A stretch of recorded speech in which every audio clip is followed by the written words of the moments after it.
Hostess को धक्का देकर कॉकपिट के अंदर जाने में कामयाब हो गया। ये बिल्डिंग पे लगे पाकिस्तान के झंडे को हटाकर इंडिया का झंडा भी लहरा दिया गया। Guys welcome back to our channel. तो कैसे हैं आप लोग? उम्मीद करते हैं आप सब बढ़िया होंगे, हम भी एकदम बढ़िया। तो आज हम जिस वीडियो के ऊपर रिएक्शन देने वाले हैं काफ़ी इंटरेस्टिंग होने वाला है वीडियो, क्योंकि टाइटल ही इंटरेस्टिंग है। टाइटल है why Indian flag raised at a Pakistani airport. तो पाकिस्तान एयरपोर्ट के ऊपर इंडियन फ्लैग क्यों लगा, किसने लगाया, काफ़ी इंटरेस्टिंग सा होने वाला है ना टाइटल। और वीडियो के एंड तक बने रहिएगा, देखते हैं क्या था मेन रीज़न इसके पीछे। चलिए ज़्यादा देर ना करते हुए शुरू करते हैं। पाकिस्तान इंटरनेशनल एयरलाइंस का एक छोटा जहाज ग्वादर एयरपोर्ट पर टेक ऑफ के लिए बिल्कुल तैयार था।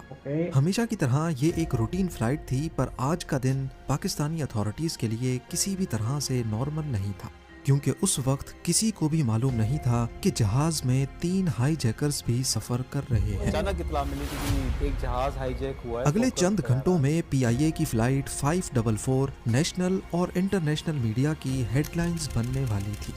पाकिस्तान, जिसको सिर्फ 3 दिनों के बाद अपना पहला न्यूक्लियर टेस्ट करना था, उनके लिए ये PIA की फ्लाइट 544 अगले कई घंटों के लिए इंतहाई मुश्किल वक्त लेकर आई।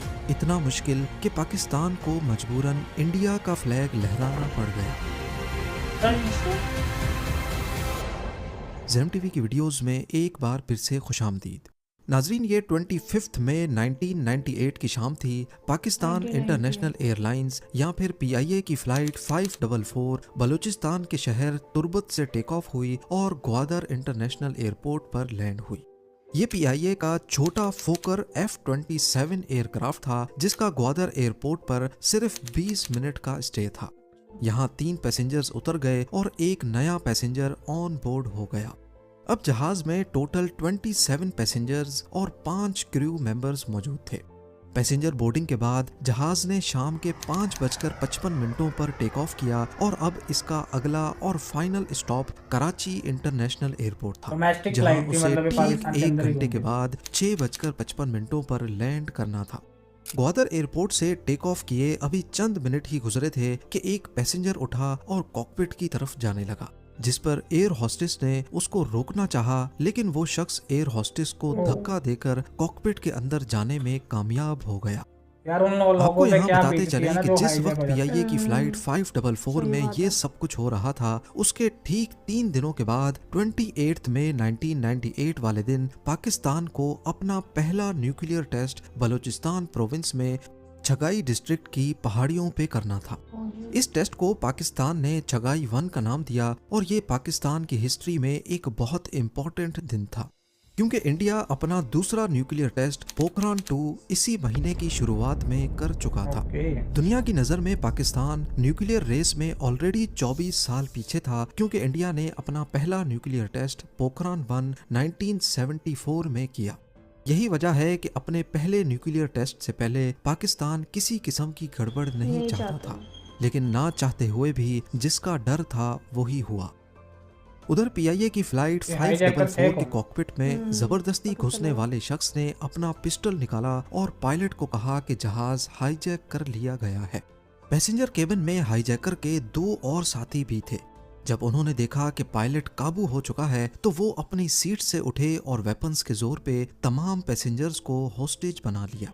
हाईजैकर्स ने सारे पैसेंजर्स को वार्निंग दी कि चालाकी दिखाने की सूरत में जहाज को बॉम्ब से उड़ा दिया जाएगा, जो इनमें से एक ने अपने जिस्म पर बांधा हुआ है।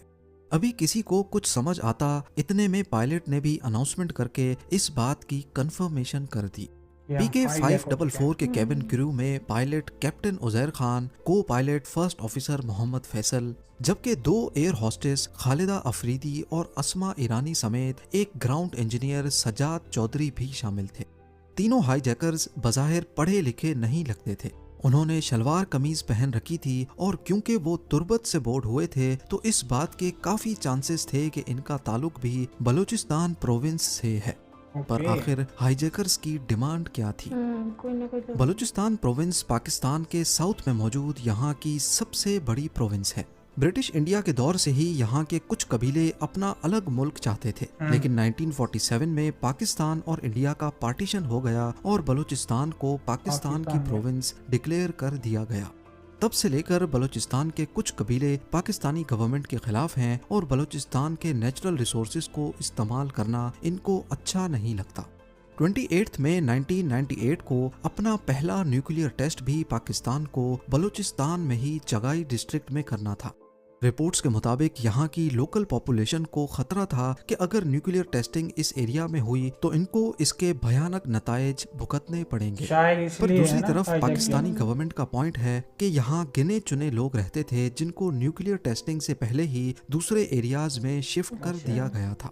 बस इसी कॉन्फ्लिक्ट को लेकर ये बात बलोच इंसर्जेंट्स को अच्छी नहीं लगी और अपनी आवाज उठाने के लिए उन्होंने सिर्फ 3 दिन पहले PIA की फ्लाइट 544 को हाईजैक किया था। उधर कॉकपिट में मौजूद हाईजैकर ने कैप्टन उजैर खान से डिमांड की कि प्लेन को कराची के बजाय सीधा इंडिया के कैपिटल न्यू दिल्ली लेकर जाए।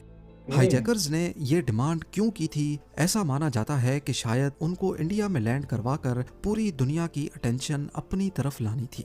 उनका ख्याल था कि हम पाकिस्तानी गवर्नमेंट के खिलाफ हैं तो शायद हमें इंडिया में सॉफ्ट कॉर्नर मिल जाएगा, क्योंकि ऐसा ही एक वाकया 5 साल पहले 1993 में हो चुका था। इंडियन एयरलाइंस की फ्लाइट 439 दिल्ली से मद्रास की तरफ जा रही थी जब उसको एक सिख ट्रक ड्राइवर ने अकेले हाईजैक किया और जहाज को पाकिस्तान में लाहौर इंटरनेशनल एयरपोर्ट लेकर जाने की डिमांड की। परमिशन ना मिलने पर जहाज को अमृतसर में ही लैंड करवाया गया, जहां हाईजैकर ने मीडिया पर प्रेस कॉन्फ्रेंस करने के बाद खुद को सरेंडर कर दिया।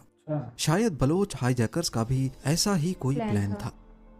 PIA फ्लाइट 544 के कैप्टन ने बंदूक की नोक के नीचे जहाज की डायरेक्शन इंडिया की तरफ कर दी और अनाउंसमेंट करके पैसेंजर्स को भी इतला दी कि हम इंडिया के शहर न्यू दिल्ली में लैंड करेंगे। पर हाईजैकर्स को ये मालूम नहीं था कि कैप्टन ने चुपके से एयरक्राफ्ट का ट्रांसपोंडर हाईजैक मोड में कर दिया है, जिससे ग्राउंड पर ट्रैफिक कंट्रोलर को सिग्नल जा चुका था कि फ्लाइट 544 हाईजैक हो चुकी है। PIA फ्लाइट 544 अब कराची को क्रॉस करती हुई पाकिस्तान इंडिया बॉर्डर की तरफ बढ़ रही थी। इतने में पायलट ने हाईजैकर को कहा कि ये छोटा जहाज है, इसमें इतना फ्यूल नहीं होता कि हम सीधा 1100 किलोमीटर दूर न्यू दिल्ली तक जा सकें, लिहाजा जहाज को कहीं रीफ्यूलिंग के लिए लैंड कराना पड़ेगा। पायलट ने हाईजैकर्स को कहा कि हमें इंडिया के भुज एयरपोर्ट पर लैंड करना चाहिए, जो कि कराची से 300 किलोमीटर दूर गुजरात में मौजूद है। हाईजैकर्स इस बात पर राजी हो गए तो पायलट ने कंट्रोल टावर से राब्ता किया और भुज एयरपोर्ट पर लैंडिंग की परमिशन मांगी। पर यहाँ पायलट उजैर खान ने चालाकी दिखाई और असल में उन्होंने भुज एयरपोर्ट नहीं बल्कि पाकिस्तान के ही हैदराबाद एयरपोर्ट को कॉल मिलाई थी।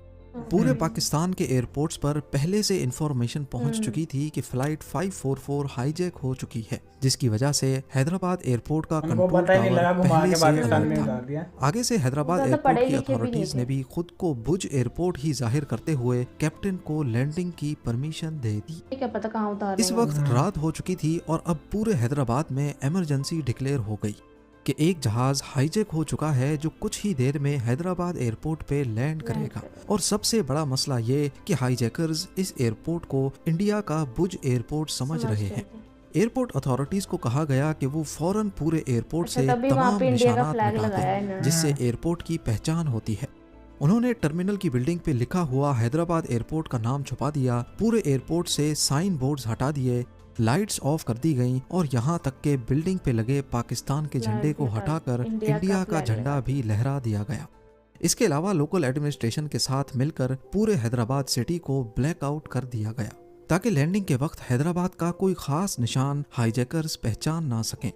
रेंजर्स और पुलिस की गाड़ियां एयरपोर्ट पर ही अपनी लाइट्स बंद करके खड़ी हो गईं, लेकिन ये सब कुछ इतनी अचानक से हुआ कि किसी को भी अगला प्लान ऑफ एक्शन मालूम नहीं था। रात गए PK 544 ने हैदराबाद एयरपोर्ट पर आखिरकार लैंड कर लिया। एयरपोर्ट अथॉरिटीज ने जहाज की विंडोज के अंदर देखा तो एक हाईजैकर कॉकपिट में एक दरवाजे के पास जबकि तीसरा केबिन में टहल रहा था। करीब 1 घंटे तक खामोशी रही, लेकिन फिर रात के 11:35 पे जहाज का दरवाजा खुला और अंदर से ग्राउंड इंजीनियर सज्जाद चौधरी को बाहर भेजा गया। उनको खाना पानी लाने के लिए और एक खास पैगाम देकर भेजा गया था। डरा सहमा हुआ ग्राउंड इंजीनियर एयरपोर्ट अथॉरिटीज के पास आया और पुलिस के सामने हाईजैकर्स की डिमांड रख दी। हाईजैकर्स जो समझ रहे थे कि वो इंडिया के भुज एयरपोर्ट पे लैंड हुए हैं, उनकी डिमांड थी कि वो इंडिया में पाकिस्तान हाई कमिश्नर से मीटिंग करना चाहते हैं। उनकी सबसे बड़ी डिमांड बलूचिस्तान में न्यूक्लियर टेस्टिंग को रोकना था। पुलिस को इन्फॉर्मेशन दी गई कि आर्मी कमांडोज का एक दस्ता इस्लामाबाद से आ रहा है। तब तक वो हाईजैकर्स का टाइम किसी भी तरह से जाया करते रहे। लिहाजा पुलिस वालों ने खुद को इंडियन जाहिर करके हाईजैकर्स से इंटरेक्शन करने का फैसला किया। Senior superintendent of police Akhtar Gorchani ने अपना नाम मनोज कुमार रखा। एएसपी उस्मान अनवर रामचंद्र बने और डिप्टी कमिश्नर सुहेल शाह गोपी चंद। उस वक्त उनको जो नाम समझ आया उन्होंने रख लिया और हिम्मत करके सिविल ड्रेस में प्लेन के करीब गए। उन्होंने हाईजैकर्स और पैसेंजर्स को खाना दिया और उनसे बड़े फ्रेंडली अंदाज में मिले। एसएसपी अख्तर गोरचानी जो वैसे भी बलोची लैंग्वेज जानते थे, वो हाईजैकर्स की आपसी गुफ्तगू को बड़ी आसानी से समझ पा रहे थे, लेकिन उन्होंने शक नहीं होने दिया। पुलिस ऑफिसर्स ने हाईजैकर्स के साथ कई घंटे गुजारे और उनके बीच ट्रस्ट का लेवल बढ़ चुका था। उनको बताया गया कि Pakistan high commissioner new Delhi से निकले हैं और उनको यहाँ पहुंचने में थोड़ा वक्त लगेगा, जबकि असल में वो आर्मी कमांडोज का वेट कर रहे थे। एसएसपी ने अपने इंटरव्यू में बताया कि सुबह होने में अब सिर्फ 2 घंटे बचे थे, लेकिन आर्मी कमांडोज का कोई अता पता नहीं था। अब मैं उनको बार बार कह रहा हूँ कि यार अब कमांडोज किस वक्त आएंगे, ये कोई हद हो गई है। मतलब 5 घंटे गुजर गए, अब थोड़ी देर में घंटे 2 बाद यहाँ फजर की अज़ानें शुरू हो। लिहाजा हाईजैकर्स के साथ ट्रस्ट लेवल जब काफी हद तक बढ़ गया तो दोनों पुलिस ऑफिसर्स और एक डिप्टी कमिश्नर ने खुद ही एक्शन करने का फैसला किया। एक मौके पर तीनों ने एक साथ हाईजैकर्स पर झपटा मारा और उनको काबू करके उनसे वेपन्स छीन लिए। बाद में मालूम पड़ा कि उनके पास कोई बॉम्ब भी नहीं था। तीनों हाईजैकर्स का असल नाम शाह सवार बलोच, साबिर बलोच और शब्बीर रिंद बताया गया, जबकि वो प्लेन में जमाल हुसैन, अनवर हुसैन और गुलाम हुसैन के नामों से ट्रेवल कर रहे थे। इस पूरे क्लाइमेक्स में कोई कैजुअल्टी नहीं हुई और तमाम पैसेंजर्स को सेफली वापस उसी जहाज में कराची रवाना कर दिया गया। उम्मीद है ज़ेम टीवी की ये वीडियो भी आप लोग भरपूर लाइक और शेयर करेंगे। आप लोगों के प्यार भरे कमेंट्स का बेहद शुक्रिया। मिलते हैं अगली शानदार वीडियो में। नाइस। और इनका स्टोरी एक्सप्लेन करने का तरीका भी बहुत अच्छा था। ऐसा लग रहा था कोई मूवी चल रही है ना। कुछ हॉलीवुड मूवीज के सीन इन्होंने उसमें लिए, सिचुएशन को क्लियर करने बीच में रियल वो भी दिखाई है, फोटोज के कौन थे, पायलट्स कौन थे दिखाया है। और मुझे इस स्टोरी के बारे में बिल्कुल नहीं पता था और काफी शॉकिंग था मेरे लिए कि यहाँ भी पाकिस्तान में जैसे इंडियन फ्लैग क्यों लगाया किसी भी नए एयरपोर्ट पे। तो इसके पीछे ये वजह थी। और बाकी वो सिर्फ अपनी डिमांड के लिए आए थे, किसी को नुकसान पहुंचाने के उस पे नहीं थे। उनका ये कहना था कि हमारे एरिया में जो है न्यूक्लियर टेस्ट ना हो, जो कि हमेशा रहता है किसी ना किसी स्टेट की, किसी सेंट्रल गवर्नमेंट के साथ कई बार जो है प्रॉपर हर मुद्दे पे सहमति नहीं होती है। तो उन्होंने इस चीज़ के लिए वो जो है वो मतलब कि एक्शन लिया। और जो मतलब बलूचिस्तान के लोग थे वो है ना, तभी उन्होंने इंडिया का फ्लैग लगाया क्योंकि उन्हें लगा कि इंडिया का एयरपोर्ट है, उनका इंडियन एयरपोर्ट लगे। वो काफ़ी मज़ेदार थी स्टोरी। आप बताइए कमेंट करके कि आप में से किन किन को इस स्टोरी के बारे में पता है। मुझे लगता है जहाँ तक 70-80% लोगों को ये स्टोरी पता ही नहीं होगी। पता नहीं होगी मुझे जहाँ तक लगता है नहीं पता होगी, क्योंकि इतनी बड़ी स्टोरी है। तो मैं भी हो सकता पाकिस्तान में पता भी हो, बट पाकिस्तान लोग पता होगा, न्यूज में तो हमने अभी ऐसा मतलब किया बट हो सकता है उस टाइम पे हम छोटे भी थे। मैं तो 1 साल की थी। तो 1998 की बात है ना ये। तो उस टाइम पे मैं मतलब 6 साल का था, तो नहीं पता होगी हमें ये बात। हो सकता है ये पूरे मतलब कि आगे पीछे न्यूज़ चैनलों में आई हो। और काफ़ी शॉकिंग था। सबसे ज़्यादा जो है प्रॉब्लम झेलते हैं वो जो हाईजैक हो जाते हैं। वो ऐसी कुछ अपनी एक डेस्टिनेशन से दूसरी जर्नी करते हैं दूसरी जगह जाने के लिए। और ये हाईजैकर्स चाहे वो वर्ल्ड में कहीं पे भी हाईजैक करें, उनकी जान को बिना मतलब खतरा, नुकसान पहुंचाने के लिए चढ़े या नहीं, पर डर तो लगता ही है।